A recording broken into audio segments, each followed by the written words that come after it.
Today we will talk about a rather specific application of a concept.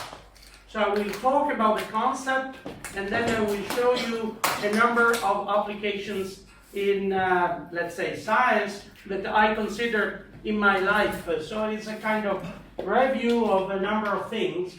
But first of all, I need to explain some fundamental concepts, really easy, okay? But one is about what is called the Reidemeister twist movement. The second, many of you know already, is self-linking number, right and twist. I will be quick on this one. And the third one is the twist-fold process and inflectional configuration. I will explain what I mean by that. Then I will provide 3 examples of application of the twist-fold process. One is about magnetic fields, in particular application for solar physics. The second one is a mechanism of storage energy by multiple folding.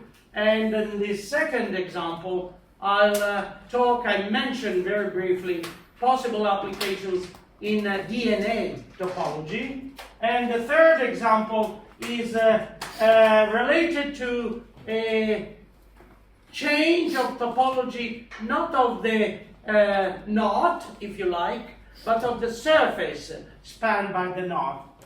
So you see, in the first case here, we have energy released from the mechanism I will talk. Second case is energy stored from the mechanism I'll talk. And then the third one is an energy, or actually surface energy redistribution. Okay, so you have an idea of what's going on in different contexts. All right, so what I mean by Reidemeister moves. Conservation of topology is based on the fact that if we apply any of these moves locally on a strand of a knot or a link, topology is conserved. Of course, you see here, topology is conserved because in the second case, R2 move, there is just nothing. It's just a slide move from here to there. Nothing changes, topologically speaking. And the third Reidemeister move, the same thing. Imagine that these 2 parts of a knot are fixed. You move this part behind, under, and there's no change at all in topology. There is no change of topology also under this deformation, which is called a twist move. So from a topological viewpoint, these 3 moves guarantee the conservation of topology. But from a physical viewpoint, these 3 moves are quite different. These 2 moves, as you see, they are slide moves, almost rigid. And that means that you don't expect much change in energy content. But here, this twist move, maybe it involves a big change in energy, torsion and all this stuff associated with the physical knot. Okay, so topologically these 3 moves conserve topology. This is called ambient isotopy on a knot type, whereas the first one, in particular this one, is so-called the twist move, or one move. And what we do is that we can associate an orientation if we think of field lines, like magnetic fields, etc. Look at the arrows for the orientation. And you see here, if we associate this sign convention on the crossings, on the apparent crossings, we see that here there is a plus, minus, and a plus, minus. No change in this apparent crossings count. And here also, by applying these moves, we go from 3 negative crossings to 3 negative crossings. But for the twist move, we go from an undercrossing to an overcrossing. And this is a sign that may be physically there is something going on. Okay, so what we do now is to consider, well, this is just to emphasize that in this case we don't have any change in the total number, total sum of sign crossings, where in particular in the twist move the change can be of the order of +1 or ±2. Right, so just a quick review, half a slide. This is a knot in a projection of a minimum number of crossings, and of course we can apply these moves and reorganize the knot in a different geometric shape. And this is the example. For example, we take this strand here, we make a loop, so a twist move here, and then what we do, we take this part and we slide it up so that we get this configuration, same knot, of course, and then what we do, we take this and we just rotate it rigidly to take this shape. This knot is equivalent to that, is the same knot. What is the advantage of this knot? You see it immediately. There is a center of curvature, and if you think of this knot as a physical knot made by field lines are going round a common center of curvature. That means that this knot has a particular shape, and the people call it braid, closed braid representation of this knot. So it's interesting because we have a center of curvature. We can imagine virtually to cut here and to open up this to an open braid. And so the mechanism is this, and we produce this open braid that corresponds to this knot. This can be done on all knot types. All possible knots and links can be written or reorganized in an open braid form. Now, what we have here is we go from the knots to the surface spanned by the knots. So what we have the same knot, exactly the same, and what I do, I apply quickly, I have no time to go into the mathematics of this, I apply quickly a technique introduced by Seifert, 1935. And the technique is the following. I just consider the small circles by cutting virtually these crossings to open up the crossings. So I have one big circle and two small circles. And now imagine that these surfaces are like floors in a building. And so I reconnect this floor with this floor. Imagine that this floor is a first floor or a ground floor, and this is a first floor.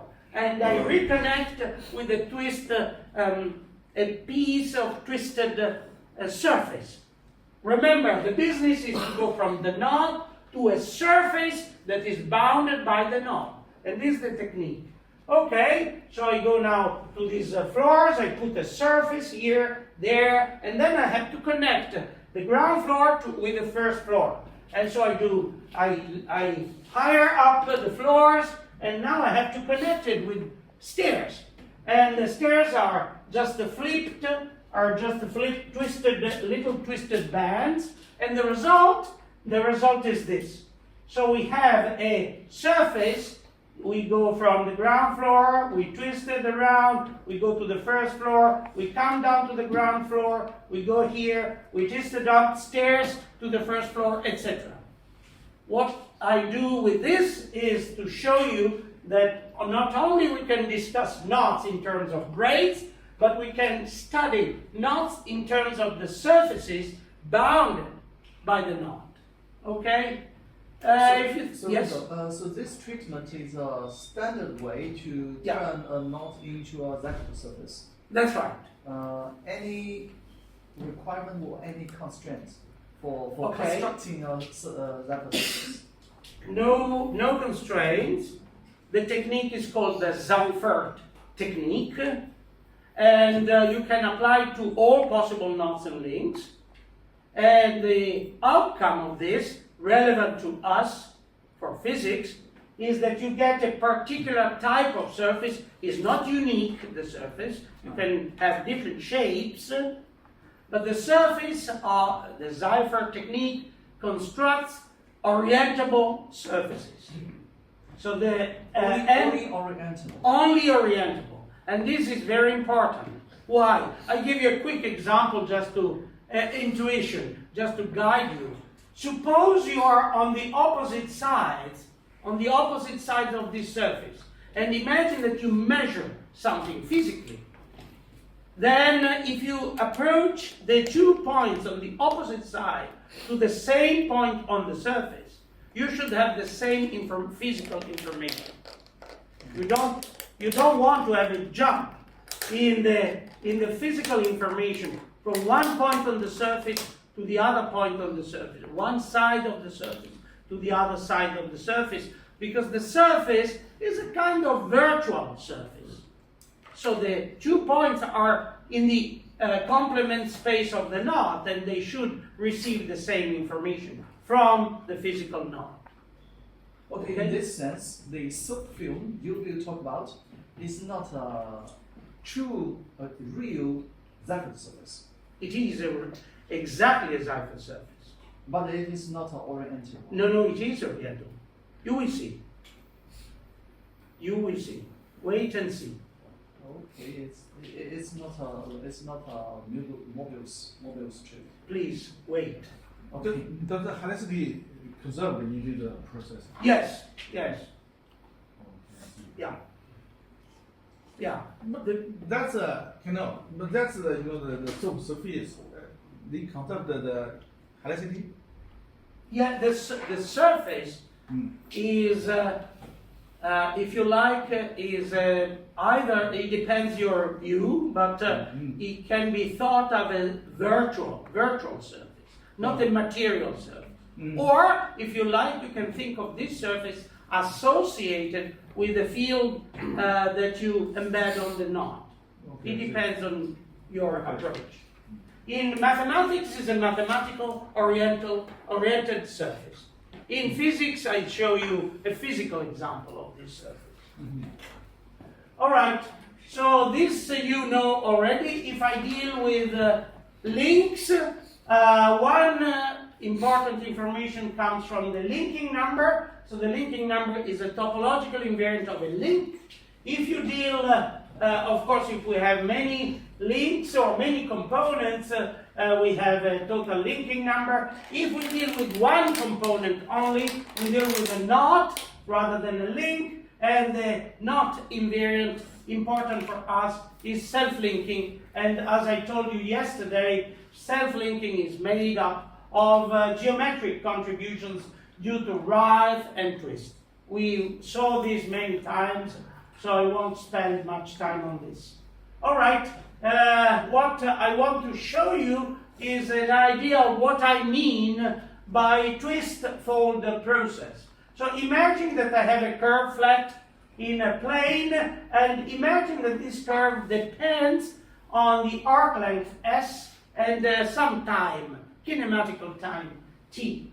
What we do with this? Well, we deform the planar circle, and we twist it up and we fold it over. So this is a sketched projection, and you see if we fold it over so that it has a coil, in the projection plane you see very well the coil, and at a certain point, while we do this, there is a point here somewhere that has zero curvature. This is called inflection point. This is, involves a generic conversion. We saw the self-linking number is conserved for one knot, like a curve, and so we don't talk about twist, we talk in this case about total torsion, and there is an exchange of total torsion and rise. Okay, so if we go through an inflectional configuration, we have a point at some time, say t equals 0, time equals 0, where curvature is exactly 0. And this inflection point is easily understood and visible if you think of an S shape curve in the plane. You see that the curvature is like this, and then it jumps on the other direction, and there is a point of inflection there. Remember, curvature equals 0 is an intrinsic property of the curve. It does not depend on the projection. So here you see very well what I mean, but it can be in space. All right, we have a result here that I like to go through with you because it's a very old result of mine. I was a bit older than you, and I ran into this aspect, and I was very lucky. You know, sometimes during your PhD or later master students ran into problems that they become almost for a lifetime an issue for other contexts in nature, and maybe they help to solve these issues. Okay, so here is the idea. We have an inflection point, and what we can prove is that near the inflection point, the curve has this shape. I want to prove this result in front of you here, and if I want to go through this result, it's good to remind us what I mean by that. I mean a curve in space, say C, and I place the point on an arc length, the Freinet triad. Freinet meaning unit tangent, normal, and binormal. And I'll refer to this frame to prove this. Okay, so here we go. Renzo, Yes? Can you just go back Yes. to the last slide? Yeah, let's have a look at the 4 stages. Yes. The first one is a planar circle without any, it's just a planar curve. Sure. Then we gradually change the shape of the curve to the second stage. Yes. Then the third stage, within the second and the third stage, you are just trying to inject some twist into the curve. That's right.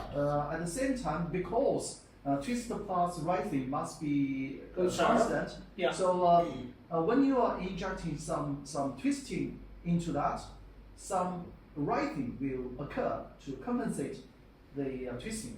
Sure. Here, the rise is just given by this coil.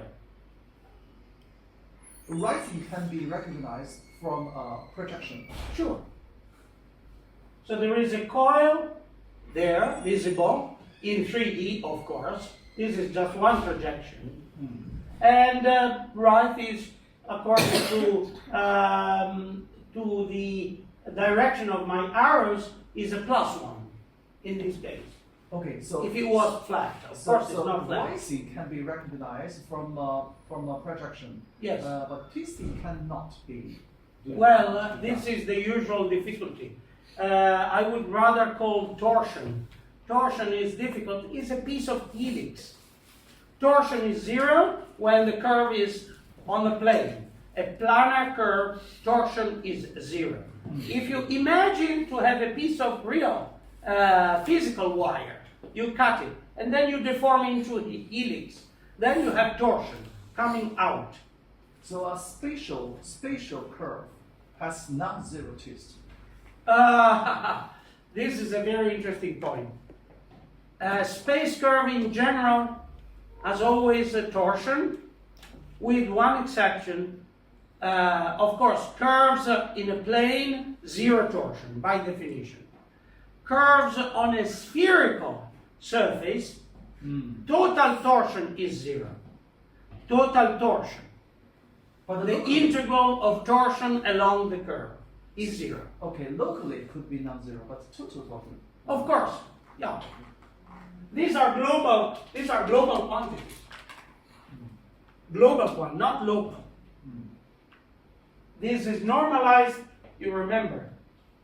Let's go back to where we were. Okay, here. So this is a global quantity, double integral on the same curve. And the total twist is normalized integral of the total torsion. Yeah? You with me? Think of a helix. Helix is a typical example of a space curve with constant curvature and constant torsion locally. Then you integrate. The helix is an open curve. If you make it closed, you have total torsion. Curvature, just quick reminder, is 1 over radius of curvature. So when you go to the planar circle, curvature constant means radius of curvature of the circle constant. Yeah? Okay, so we went through this quickly, and then we want to prove this result.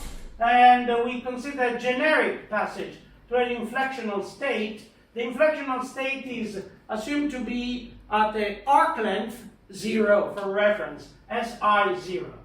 So we want to prove this. So first what we do, we take a curve, imagine no time, just geometry of a space curve given by x function of s.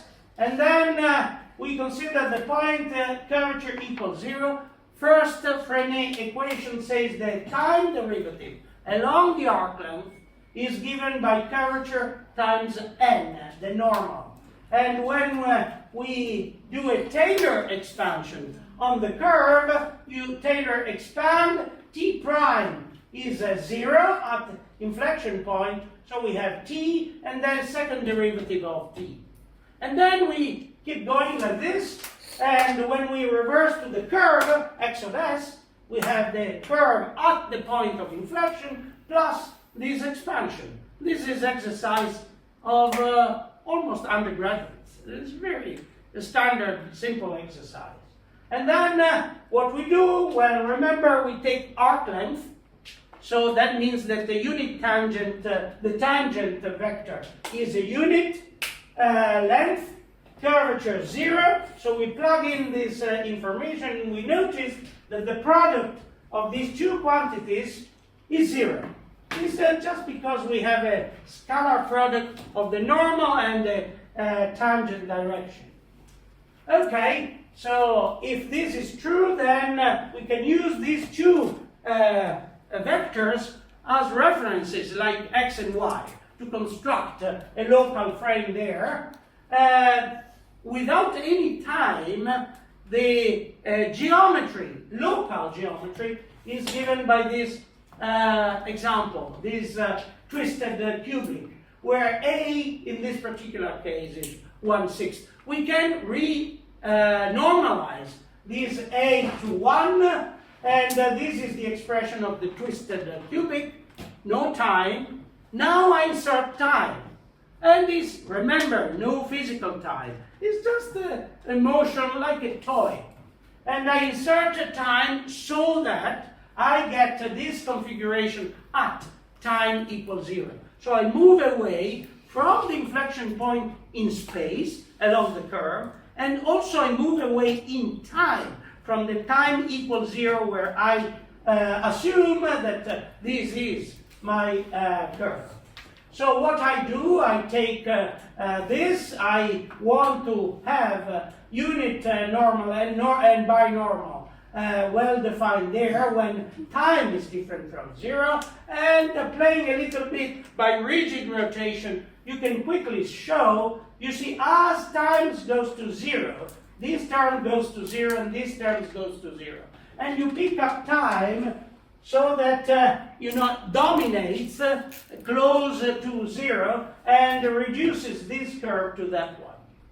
So this is basically what we have looked. It's a piece of geometry.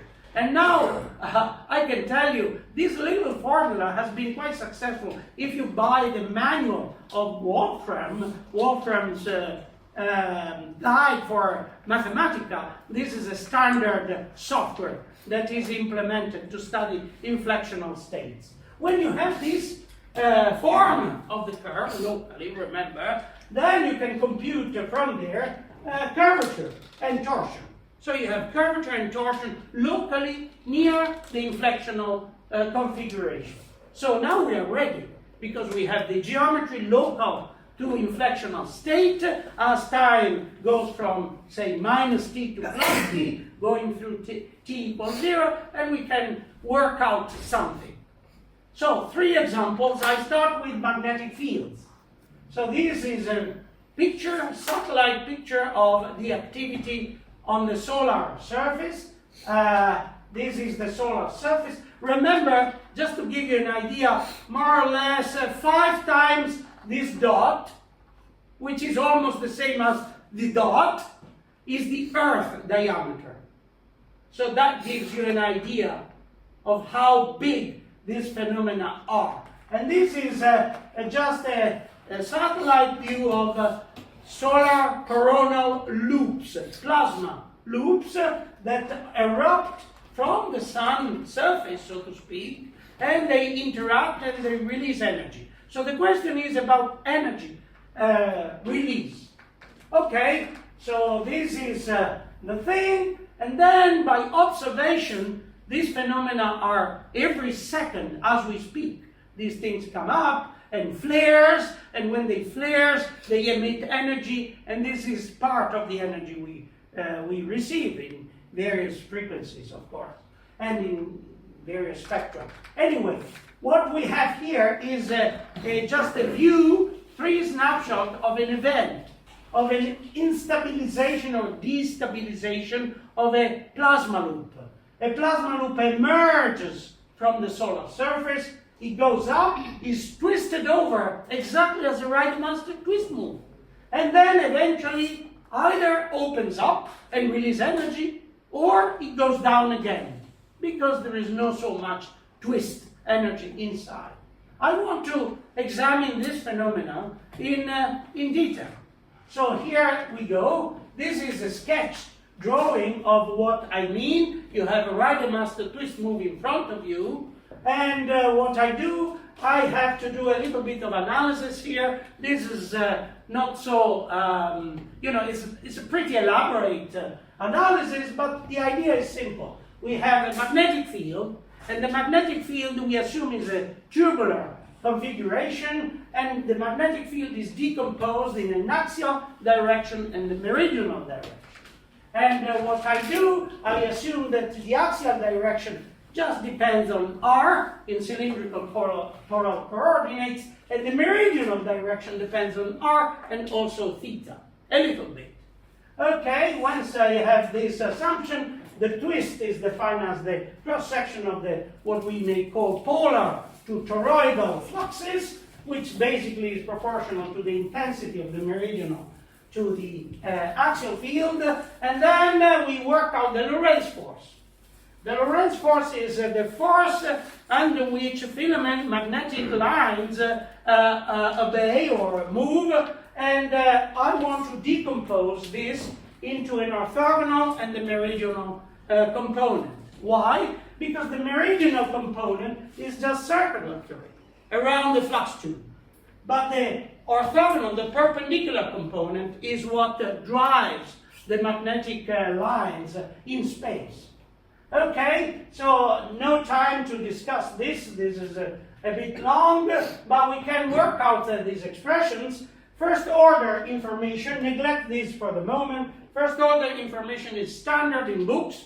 We have the axial component squared, the intensity of the field, times curvature. It means that it goes inversely with the radius of curvature. It's this law along the normal. This law is very similar to elastic system, elastic bands. I show in action this law with a wire frame, but maybe at the end of this lecture, because it takes a little bit of time, but you will enjoy the experiment. Okay, once we have this law, we can apply it to... Excuse me, Renzo. Yeah. Can I just understand BA, actual one? Yes. Sorry, BM, Yes. meridian 1. Yes. That is responsible for twist. That's right. Okay, so... That's right. Okay, that If there is no BM and you have only axial field in, locally, you don't have any twist. Okay, and your coordinate system Yes. here, 00BS or something, Yeah. that is a kind of cylindrical. Yes. Locally cylindrical system. That's right.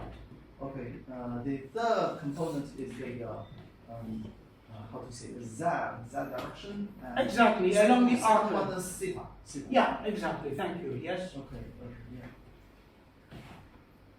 Is that clear? Okay. So if we apply this, an inflectional magnetic tube is in disequilibrium. In particular, if the twist is below certain twist value that can be measured and also checked experimentally, then nothing, if you imagine to have an elastic wire, it's the same thing. If the twist that you insert in the wire is very low, then this is, remember, is a fluid system, so it relaxes down. But if the twist is close to the critical twist, then there is a conversion of twist to writhe by folding, by Reidemeister type 1 move. And if a twist is much larger than the critical twist value for magnetic lines, then it becomes kink unstable. Kink unstable meaning it breaks up and it releases energy. By the way, this phenomenon, when it becomes kink unstable, is exactly the phenomenon that you want to control in tokamaks, in plasma, in fusion physics. You don't want to have a release of energy. You want to give, by higher temperature, you want to give energy to the magnetic fields in the tokamak in order to heat up the plasma. But you don't want field lines to break and release energy. Okay? You want to have that done at a later stage when you get to ignition, but not before, otherwise. And this is one of the reasons why we didn't do that much progress to get ignition, because magnetic lines tend to release energy before getting to the ignition point. And so we have to overcome this. To overcome this means, in my words, to comb the plasma field lines, not to get them unstable. So you insert heat, but you higher temperature, but you don't want them to become unstable, to avoid this kink instability. All right, so if it goes kink unstable, it releases energy, but if it is below the critical twist, then you have a reorganization of energy. There's an exchange of twist to writhe. I wanted to examine this, thinking a little bit of tokamaks. So I gave a talk on this issue particular to theorists in fusion physics in Europe, and they were kind of surprised. I tell you what happens is very interesting. Consider field lines inside on a torus, on a mathematical torus.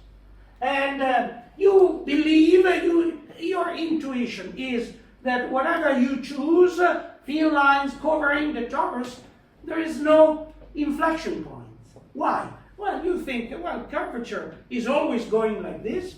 There is no change of curvature, no inflection points.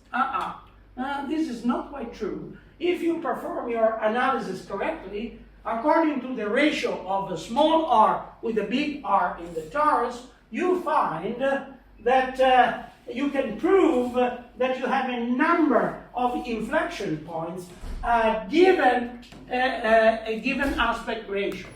So for a given aspect ratio, there is a critical aspect ratio, a particular relative geometry of the toroidal shape, and when you draw a curve on this particular toroidal shape, you have emergence of inflection points.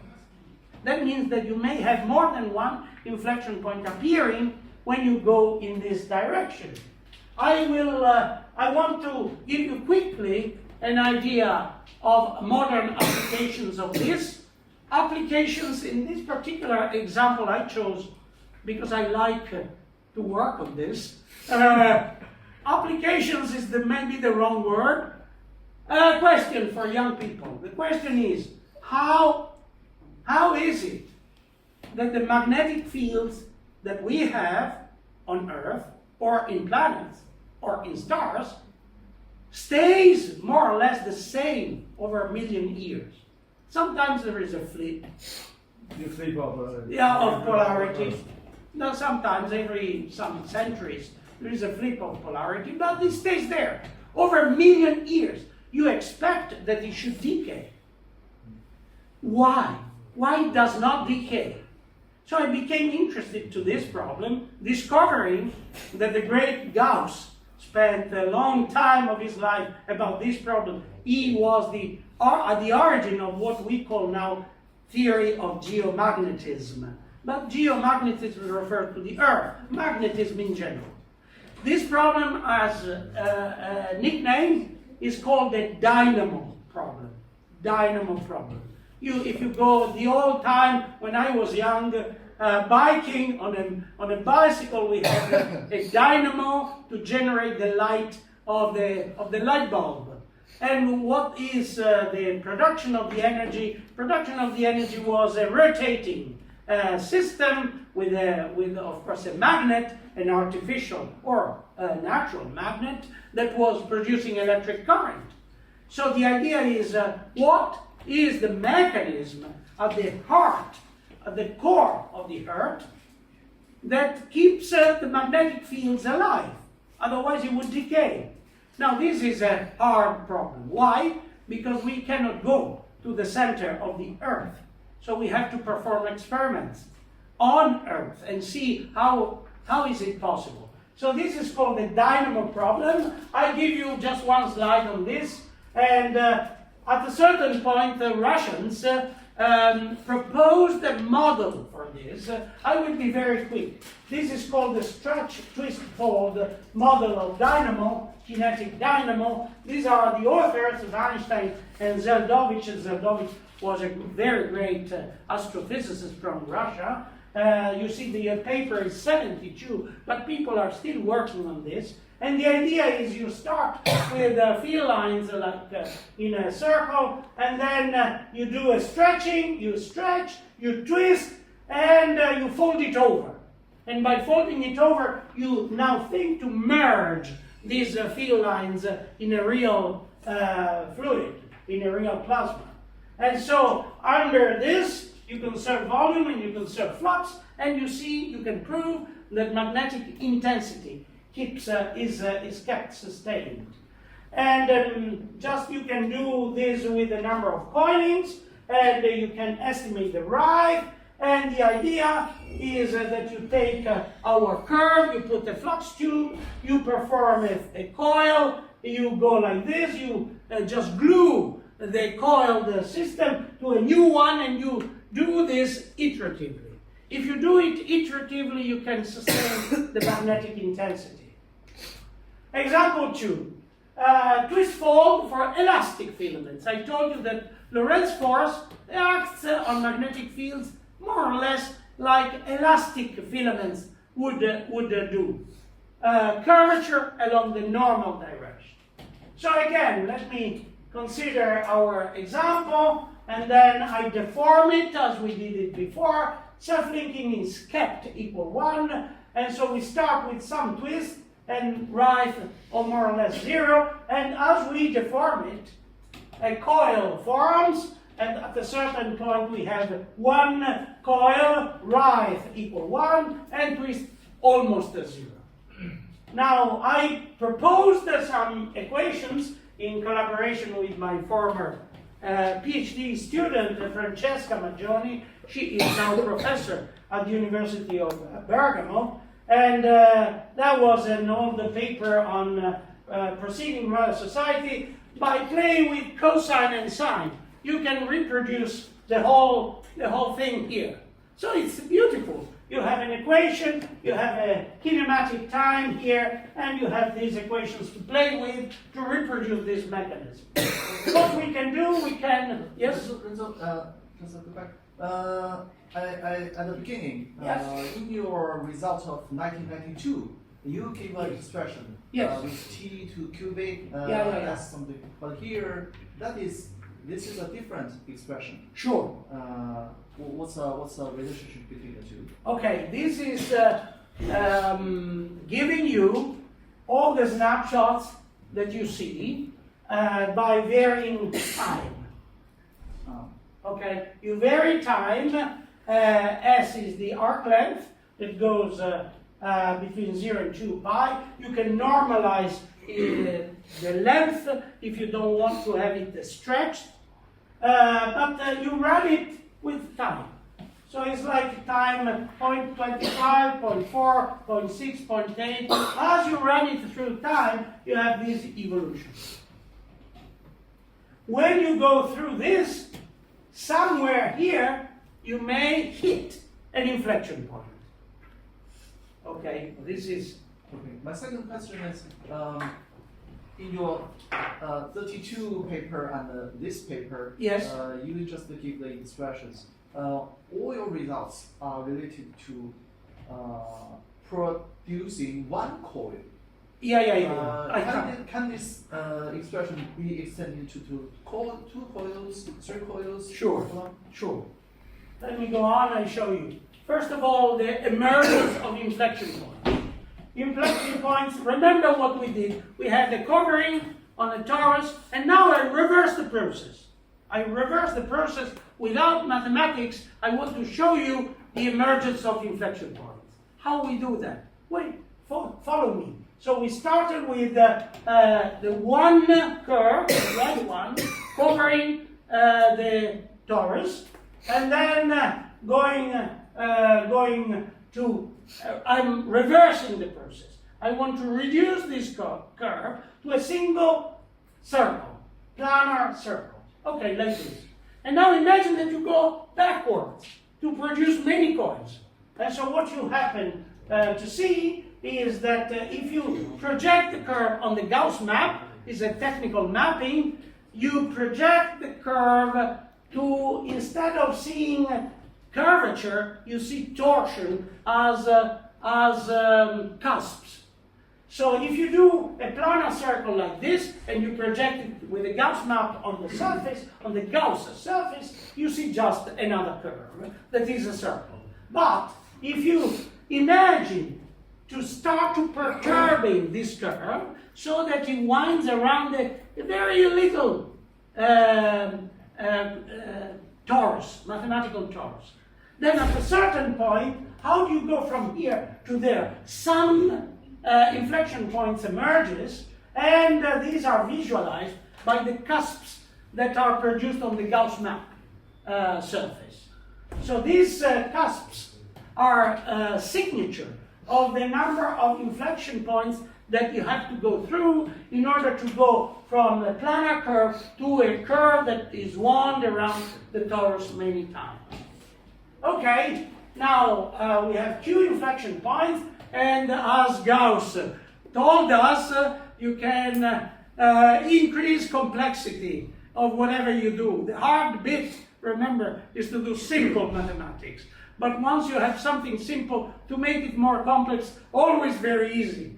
So what we do to make it more complex, well, we have a function of time here. I put several functions because I want to be very general. And then I wanted to put m and n related to the number of coils and the number of inflection points. So this system extends the previous one. And what we get from this system? Oh, we can play with that. A lot of beautiful geometry. Okay, so for example, here we have m equal 1, n equal 4, 3 coils. You saw these in the yesterday's lecture. And of course, we can make a different coils, different right, and even the case of right equal 1 with the two opposite signed crossings. But we have a full zoo of things. Of course, with the equation so general, with m, n, and the function of time, you can produce whatever you want.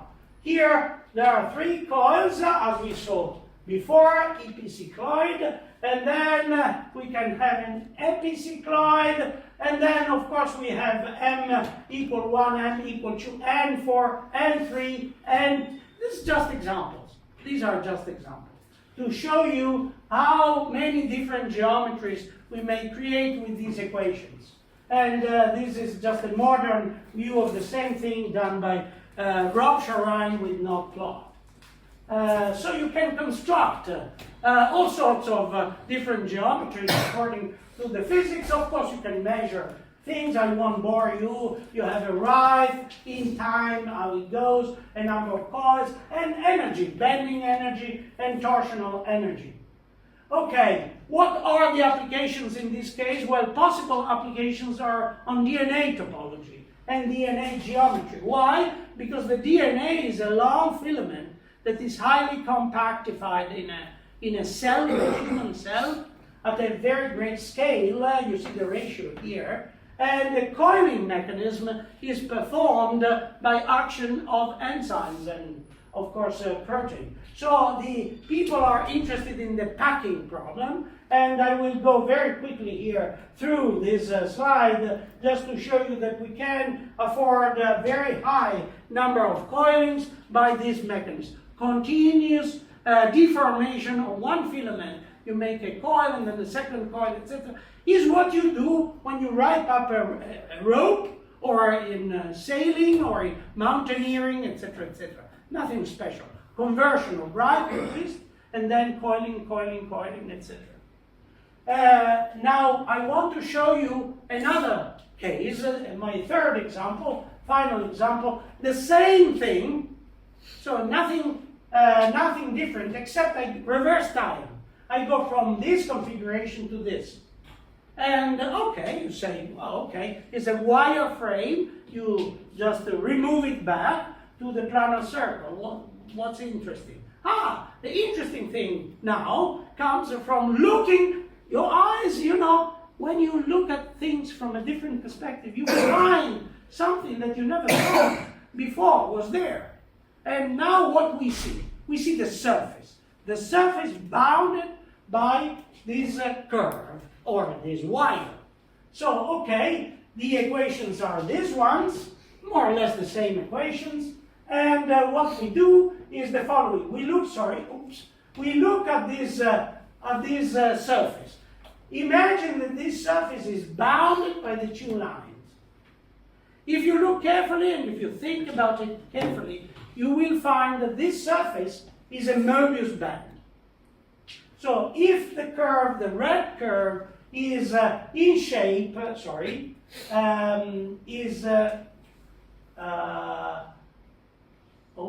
I want to go back. Okay, like this.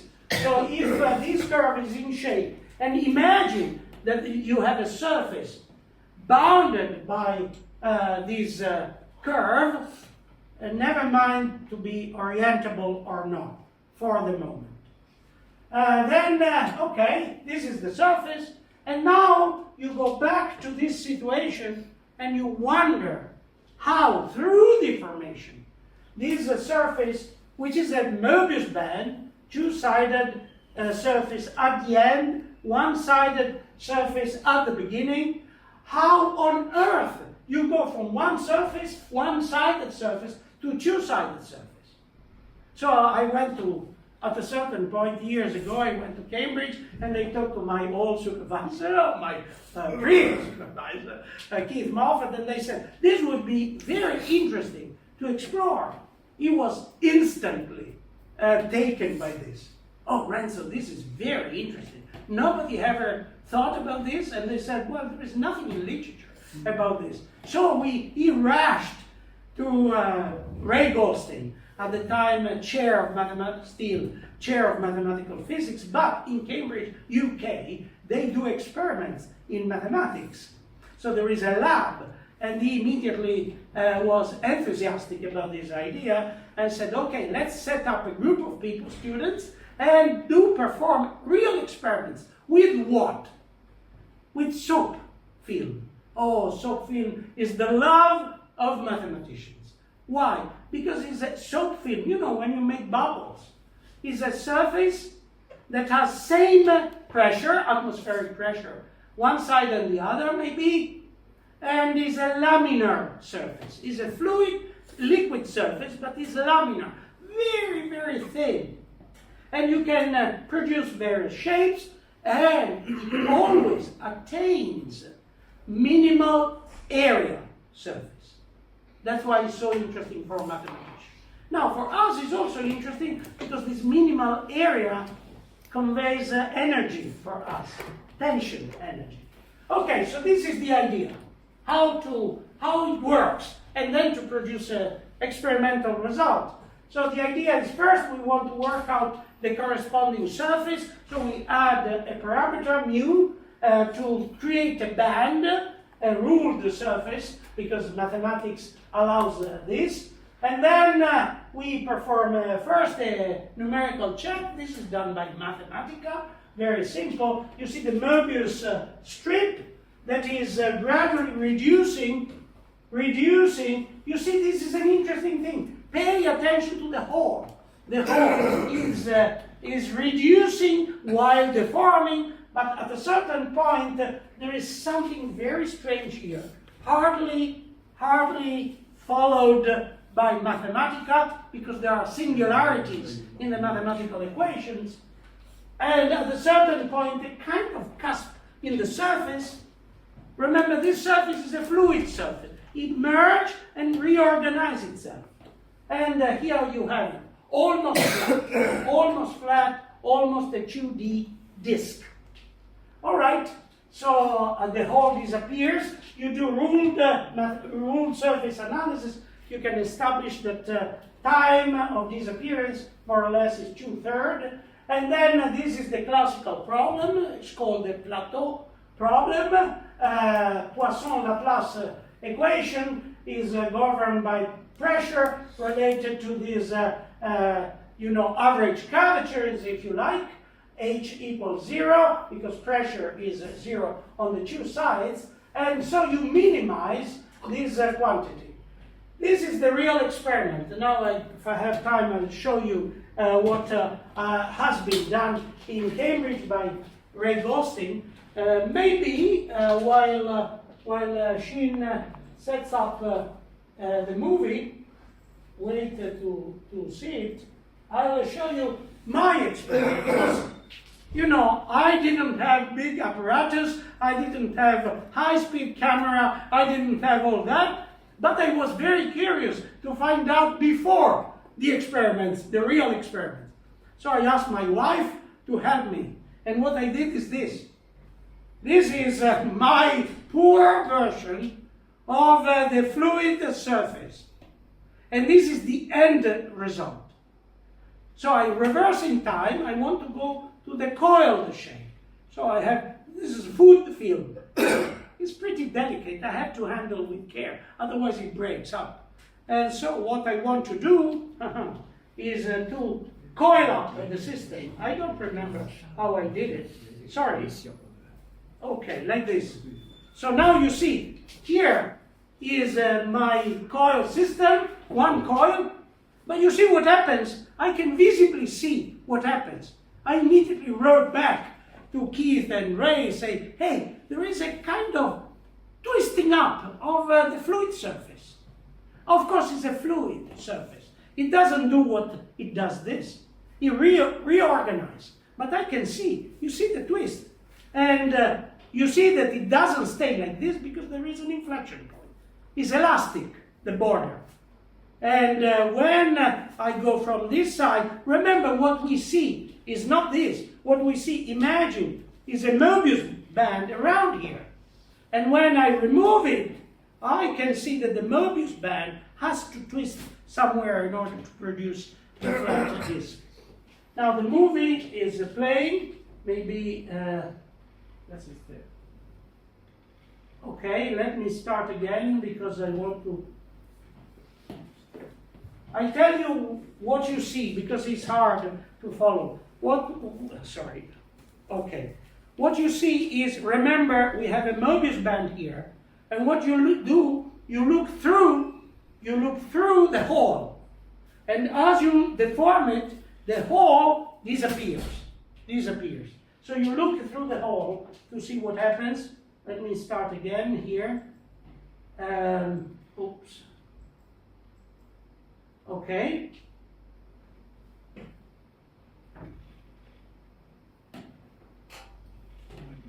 Okay, what you have here is these things. These things are like, practical ways to control the motion of the wire, And the green stuff is soap film that is just enlightened by or illuminated by laser so that it becomes visible. You see it as a green stuff. These are just tiny bubbles everywhere. And by controlling the aperture, the geometry, you move the geometry so that you always see through the hole. And you want to see what happens in the reorganization of the fluid. Okay.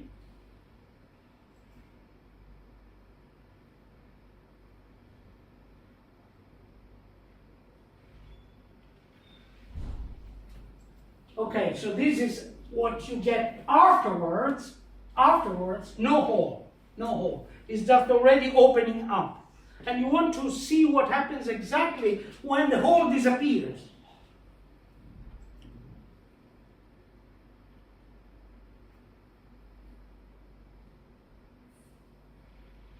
Okay, it's moving, deforming, opening up. Now, look at this. It's a beautiful thing. You see that the reorganization of the fluid creates almost a flare for magnetic field. It opens up, and you visualize here. You see the border of the fluid goes like this. You see, very beautiful optical acoustic.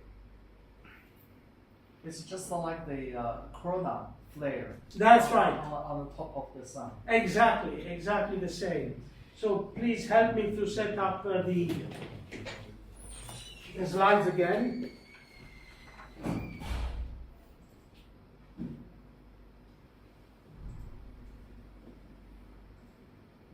Thank you very much, Shin. Okay.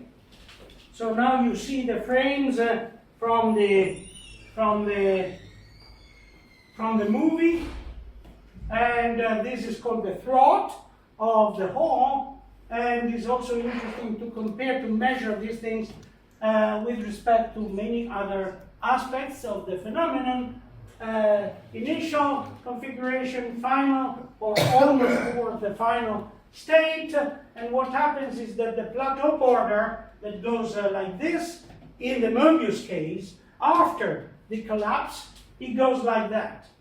So there is a reorganization of the plateau border. And what happens in detail? You see at the beginning, we have a self-linking with some twist and writhe before the collapse. After the collapse, self-linking is zero. We have a disk at the end, a planar disk, where there is no writhe and no twist. We have a change, an abrupt change of self-linking number. Of course, we have a change in topology. We have a change from the two-sided surface to one-sided surface. The two-sided surface is basically unstable. It's still minimal area surface, but it's a two-sided. Now, in the fluid soap film, that's okay, two-sided surface.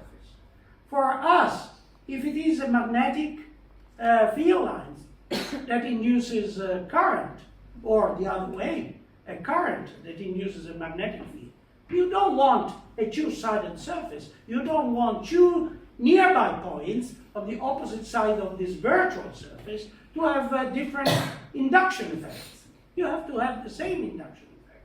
That's why nature, if we think in terms of physics, prefers orientable surfaces. This is the thing, and as Shin pointed out, you see here a very beautiful optical cusp, and this reminiscent of this Reidemeister twist one move in magnetic fields. Very interesting, because elasticity or elastic surface of this fluid membrane play a role exactly as in other contexts. Of course, you can do analysis here. I'm towards the end, so I'll be very quick. Of course, we started with the ruled surface to do mathematical analysis, but the surface is not ruled, is more generic, so we went to computational. Okay, there is a little bit of analysis near the inflection point again. We can find the surface version of Reidemeister type 1 move. This is the twist move of a surface rather than of a line. Okay, the rule surface analysis has been done by using Mathematica, but there is a software freely available on internet due to Bracke, and it's called the Surface Evolver.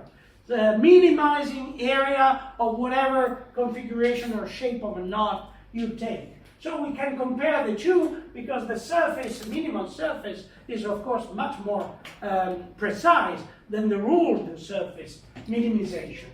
And if you compare the two things, you see here the transition from, say, two-sided to one-sided. The brown color indicates the ruled surface, and the other one is just the surface obtained by surface evolver. There is a discrepancy in area, which means in energy in this case, because energy is just on the fluid surface. And then you can extend these and analyze the emergence of the transition, and if you do the analysis there, you discover that the transition is controlled by a form that is known as twisted cubing.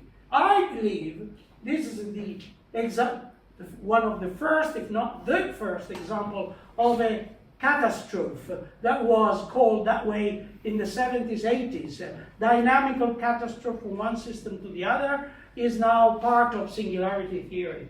The conjecture is that maybe the soap film area, one-sided is preferred to the two-sided before a certain critical time, and after that it converts into that. So modern work in the Cambridge lab by Ray Goldstein, has been done on understanding the minimal curve that embraces this transition in surface. It's called the systolic curve by Gromov, a great geometric mathematician. Of course, a number of systolic curves take place. This is work done by Ray Goldstein and collaborators. I'd like to stop here, and because there are people maybe interested in black holes formation, this is the right example. I sent this paper and had exchange of messages, just a couple of messages, to, at the time it wasn't the Nobel Prize, Roger Penrose, because you see here, if you think of this fluid surface as a space-time, and the whole thing as a transition from one universe to the other through this passage, then you have a way to model, among so many models, a way to model transition in a multi-versus universe.